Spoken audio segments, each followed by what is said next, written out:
Toronto's emergency services are always at the forefront of debate when it comes to funding and every year's budget, especially when it comes to police. We've certainly heard that over the course of the last couple of weeks about how much is actually going to be allocated to the police budget. And now the mayor is once again weighing in, and it turns out it's all just a matter of interpretation. Let me set the record straight.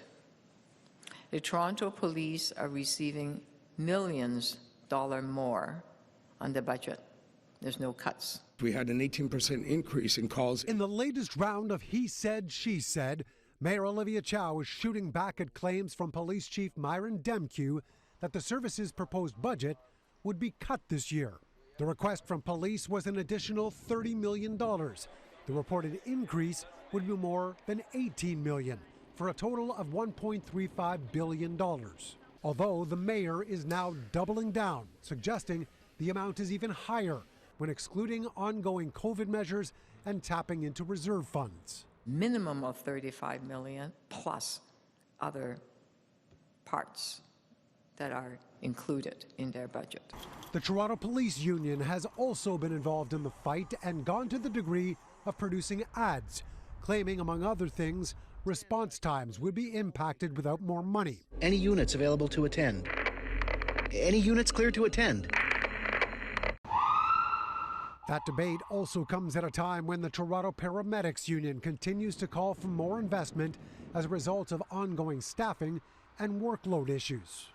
As council, you proved, let's say, 60 paramedics to be out there on the road serving your constituents. But the very next day, some 15 could have been taken off to be acting supervisors. Toronto Fire Chief Matthew Pegg, on the other hand, is standing alongside the mayor and is happy with proposed funding to hire an additional 52 firefighters and extra resources, but chooses not to comment about the wants and needs of other emergency services directly. If there are ways that fire service can evolve and there are things that we can do to support both police and paramedics, we've absolutely do that and will continue to. The final recommendations from city staff will be made to Mayor Chow this Friday before she presents her version of the budget next week.